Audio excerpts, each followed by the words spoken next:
भाई और दोस्तों, रमज़ान मुबारक कीमती घड़ियाँ हैं और इसका पहला अशरा अल्लाह की रहमत का अशरा है, दूसरा अशरा मग़फ़रत का अशरा है और तीसरा अशरा जो है वो जहन्नम से खलासी का अशरा है।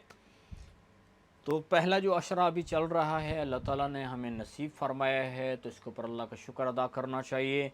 जिस ईमान वाले को ये माह रमज़ान हासिल हो गया, अगला माह रमज़ान पता नहीं किसी को मिलता है, किसको मिलेगा किसको नहीं मिलेगा, इसका कोई पता नहीं है। और अल्लाह ताला जल्ल शानु की ज़ात ने ये जो पहला अशरा हमें दिया है, जो भी चल रहा है, ये अल्लाह की रहमत का अशरा है। और अल्लाह की रहमत इतनी कीमती है कि जिसके ज़रिए से बंदे के दुनिया आखरत के सारे काम बन जाते हैं।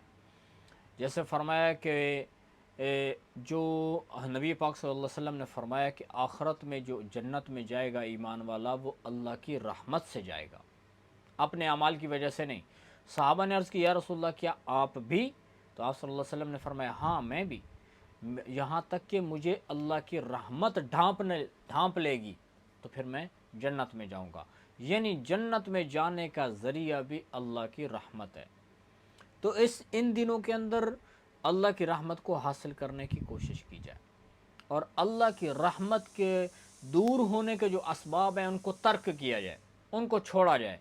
अल्लाह की रहमत, एक बंदे ने झूठ बोला तो झूठ बोलने की वजह से फरमाया कि जो रहमत के फ़रिश्ते हैं वो भाग जाते हैं, बंदे को छोड़ देते हैं। नापाकी की जगह पे बैठा है, नापाक हालत में बैठा है, तो फ़रिश्ते रहमत के दूर हो जाते हैं। घर में तस्वीर लगी हुई है, लटकी हुई है, अल्लाह की रहमत के फ़रिश्ते दूर हो जाते हैं। घर में पालतू कुत्ता रखा हुआ है, शौकिया तौर पे वो बैठा हुआ है, तो अल्लाह की रहमत के फ़रिश्ते दूर हो जाते हैं। तो ये वो असबाब हैं जो अल्लाह की रहमत को दूर करते हैं। और जब अल्लाह की रहमत दूर होगी तो फ़ौरन शैतान वहाँ पे आ जाएगा और उसकी नहूसत आकर वो डालेगा, वो नहूसत फैलाएगा। तो अल्लाह की रहमत के दूर होने के बाद तो यही होगा। तो इसलिए फरमाया कि ये जो हम कोई कहता है कि तुम्हारे ऊपर अल्लाह की लानत हो, तो लानत का मतलब होता है कि अल्लाह की रहमत तुमसे दूर हो जाए।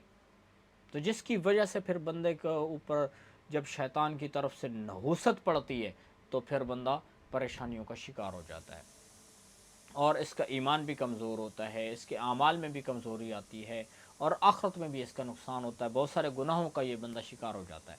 तो अल्लाह की रहमत को हासिल करने के लिए इन दिनों में कोशिश करनी चाहिए।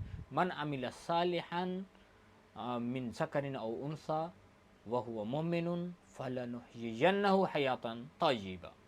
और फरमाया कि जो क्या करता है, जो नेक अमाल करता है, चाहे वो मर्द है या औरत है, जब वो अल्लाह की ज़ात की तरफ मुतवज्जे होगा और नेक अमाल करेगा तो अल्लाह ताला जल्ल शानु की ज़ात की रहमत उसको हासिल होगी।